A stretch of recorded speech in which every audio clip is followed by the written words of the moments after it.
ಹೆಣ್ಮಕ್ಳೆಲ್ಲರೂ ನಿಮ್ಮ ಹಿಂದೆ ಬಿದ್ದರೂ ನಿಮಗೆ ಜೀವನ ಅಪೂರ್ಣ ಅನ್ಸತ್ತೆ. ಲಕ್ಷಾಂತರ ರೀತಿಲಿ ನರಳಾಟ ಬರತ್ವೆ. ನಿಮ್ಮ ಹಾರ್ಮೋನ್ಗಳಲ್ಲಿ ಏನೂ ತಪ್ಪಿಲ್ಲ, ಆದರೆ ಅವು ವಿವಶವಾದವು. ಗುಲಾಮರ ಬದುಕನ್ನ ಬಾಳ್ತೀರಿ ಅಲ್ವಾ? ಅವನೊಬ್ಬ ಫುಟ್ಬಾಲ್ ಆಟಗಾರ. ಎಲ್ಲಾ ನಟಿಯರ ಜೊತೆ ಅವನು ಓಡಾಡ್ತಿದ್ದ, ಆದರೆ ಕೊನೆಗೆ ಅತ್ಯಂತ ಹತಾಶನಾದ.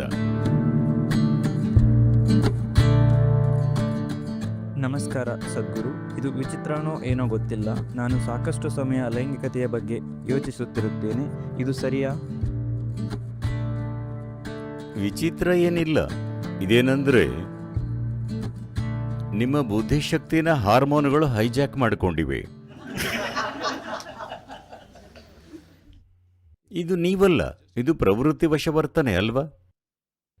ನೀವು ಚಿಕ್ಕವರಿದ್ದಾಗ ಇವೆಲ್ಲ ಮುಖ್ಯ ಆಗಲಿಲ್ಲ. ಯಾರು ಯಾವ ಥರದ ಅಂಗಾಂಗಗಳನ್ನು ಹೊಂದಿದ್ದಾರೆ ಅನ್ನೋದು ನಿಮಗೆ ಮುಖ್ಯ ಆಗಲಿಲ್ಲ. ನಿಮ್ಮೊಳಗೆ ಹಾರ್ಮೋನ್ಗಳ ಆಟ ಶುರುವಾದಾಗ ಅದನ್ನು ಮೀರಿ ಯೋಚಿಸೋಕೆ ಆಗಲ್ಲ. ನಿಮ್ಮ ಇಡೀ ಬುದ್ಧಿಶಕ್ತಿನ ಹಾರ್ಮೋನ್ಗಳು ಪೂರ್ತಿಯಾಗಿ ಹೈಜಾಕ್ ಮಾಡಿಕೊಳ್ಳುತ್ತವೆ. ಆಮೇಲೆ ಒಂದು ವಯಸ್ಸಿನ ನಂತರ ಹಾರ್ಮೋನ್ಗಳ ಈ ಆಟ ತಗ್ಗಿದ ಮೇಲೆ ಮತ್ತೆ ಇವೆಲ್ಲ ಮುಖ್ಯ ಆಗಲ್ಲ. ಹಿಂದಿರುಗಿ ನೋಡಿದರೆ ಈ ಥರ ಮಾಡಿದ್ದ ಅಂತ ನಿಮಗೆ ನಂಬೋಕ್ಕಾಗಲ್ಲ. ಅವುಗಳ ಹಿಂದೆ ನೀವು ಹುಚ್ಚರಂತೆ ಹೋಗಿದ್ರಿ ಅನ್ನೋದನ್ನು ನಿಮಗೆ ನಂಬೋಕ್ಕಾಗಲ್ಲ. ಸದ್ಯ ನಿಮ್ಮನ್ನು ಹಾರ್ಮೋನ್ಗಳು ಹೈಜಾಕ್ ಮಾಡಿವೆ.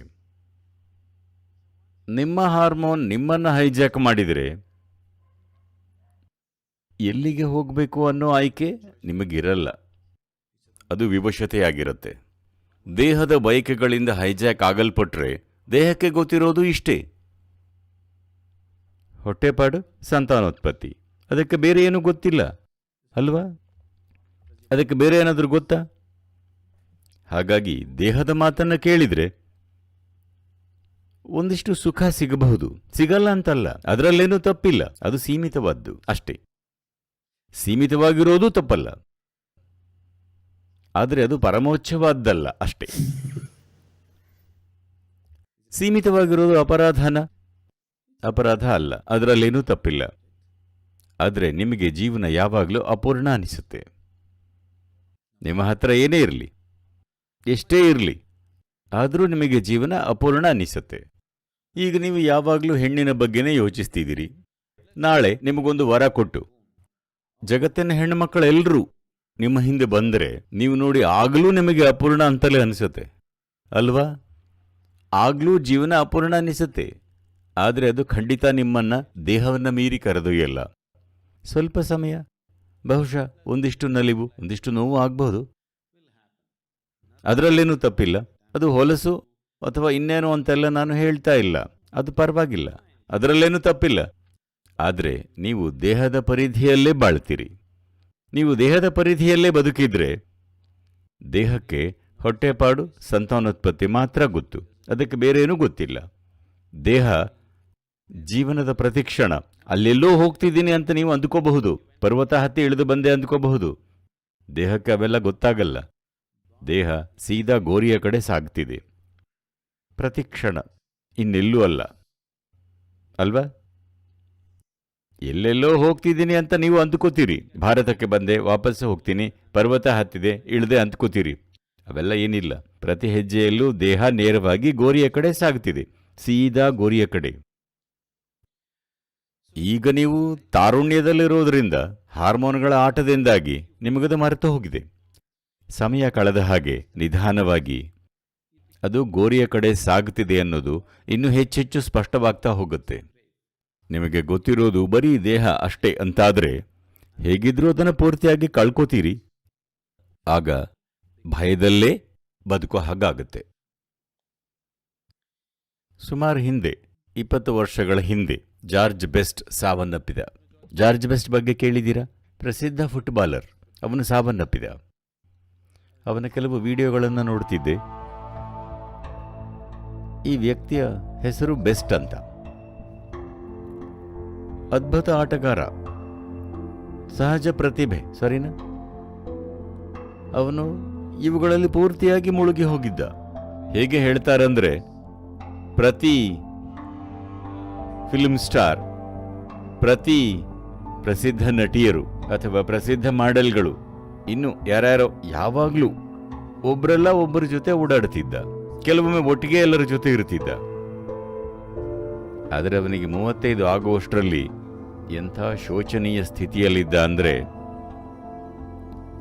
ಎಷ್ಟು ಹತಾಶ, ಶೋಚನೀಯ, ನಿರಾಶನಾಗಿದ್ದ ಅಂದ್ರೆ 56-57 ವರ್ಷಕ್ಕೆ ಸತ್ತು ಹೋದ. ಸಾವು ವಿಷಯ ಅಲ್ಲ, ಹೇಗೆ ಬದುಕ್ತೀರಿ ಅನ್ನೋದು ವಿಷಯ ಅಲ್ವಾ. ಅವನು ಘೋರವಾಗಿ ಬದುಕಿದ. ಅವನ ಹತ್ರ ಎಲ್ಲ ಇತ್ತು, ಆದರೆ ದೇಹವನ್ನಷ್ಟೇ ಅನುಸರಿಸಿದ. ಸೀಮಿತವಾದದ್ದನ್ನ ಪರಮೋನ್ನತವಾಗಿಸಿಕೊಂಡ್ರೆ ನರಳುತ್ತೀರಿ, ಬೇರೆ ದಾರಿ ಇಲ್ಲ. ದೇಹದ ಕ್ರಮಗಳು ತುಂಬ ಸೀಮಿತವಾದವು, ಅದನ್ನೇ ಸರ್ವಸ್ವ ಮಾಡಿಕೊಂಡ್ರೆ ನೀವು ಇನ್ನಿಲ್ಲದಂತೆ ನರಳುತ್ತೀರಿ. ಹಾಗಾಗಿ ಬರೀ ಅದೊಂದನ್ನೇ ಹಿಡ್ಕೊಳ್ದೆ ಸ್ವಲ್ಪ ಭಾವನೆಗಳು, ಸ್ವಲ್ಪ ಮನಸ್ಸು, ಸ್ವಲ್ಪ ಸಮಾಜ ಅಂದ್ಕೊಂಡು ಹೇಗೋ ನಿಭಾಯಿಸೋಕೆ ನೋಡ್ತೀರಿ. ಆದರೆ ನೀವೇನೇ ಮಾಡಿ ಪ್ರಾಮಾಣಿಕರಾಗಿದ್ರೆ ನೀವು ನೋಡ್ತೀರಿ, ನಿಮಗೆ ಬದುಕು ಇನ್ನೂ ಅಪೂರ್ಣ ಅನಿಸುತ್ತೆ ಅಲ್ವಾ. ಈಗ ದೇಹದಲ್ಲಿ ತಪ್ಪೇನಿಲ್ಲ, ದೇಹದ ರೀತಿಗಳಲ್ಲಿ ತಪ್ಪೇನಿಲ್ಲ, ಅದು ಸೀಮಿತವಾದ್ದು.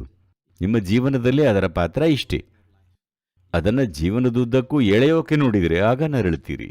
ಯಾಕಂದ್ರೆ ನೀವು ಸುಳ್ಳನ್ನು ಸೃಷ್ಟಿಸೋಕೆ ನೋಡ್ತಿದ್ದೀರಿ. ಜೀವನದ ಸತ್ಯ ಏನಂದ್ರೆ, ನಿಮ್ಮ ಬದುಕಲ್ಲಿ ದೇಹದ ಪಾತ್ರ ಕೇವಲ ಅಷ್ಟೇ ಇರೋದು. ಅದನ್ನು ಜೀವನದುದ್ದಕ್ಕೂ ಎಳೆದರೆ ಖಂಡಿತ ನಿಮಗೆ ನರಳಾಟವನ್ನು ತಂದುಕೋತೀರಿ. ನರಳಾಟ ಲಕ್ಷಾಂತರ ರೀತಿಯಲ್ಲಿ ಬರುತ್ತವೆ. ತಾವು ಪರ್ಫೆಕ್ಟ್ ಆಗಿದ್ದೀವಿ, ತಮಗೆ ಯಾವಾಗಲೂ ಏನೂ ಆಗಲ್ಲ ಅಂದುಕೊಳ್ಳೋರಿಗೆ ಸ್ವಲ್ಪ ಸಮಯದ ನಂತರ ಏನಾಗುತ್ತೆ ಅಂತ ನೋಡಿ.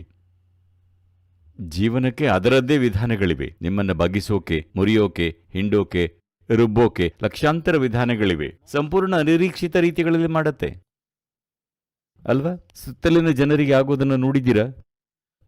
ನಿಮ್ಮ ಹಾರ್ಮೋನುಗಳಲ್ಲೇನೂ ತಪ್ಪಿಲ್ಲ, ಆದರೆ ಅವು ವಿವಶವಾದ್ದು. ವಿವಶತಾಪೂರ್ಣ ಜೀವನಾನ ಬದುಕಿದರೆ ಗುಲಾಮನ ಬದುಕನ್ನು ಬಾಳ್ತೀರಿ ಅಲ್ವಾ. ಹೌದಲ್ವಾ. ನೀವು ಗುಲಾಮರಾಗಬೇಕಾ? ನಿಮ್ಮೊಳಗಿರೋದು ಯಾವತ್ತೂ ಗುಲಾಮನಾಗೋಕೆ ಬಯಸಲ್ಲ ಅಲ್ವಾ. ನಿಮ್ಮೊಳಗಿರೋ ಆ ಸಂಗತಿ ಗುಲಾಮನಾಗೋಕಲ್ಲ. ನೀವು ಯಾರಿಗೆ ಅಥವಾ ಯಾವುದಕ್ಕೆ ಗುಲಾಮರಾಗಿರಿ.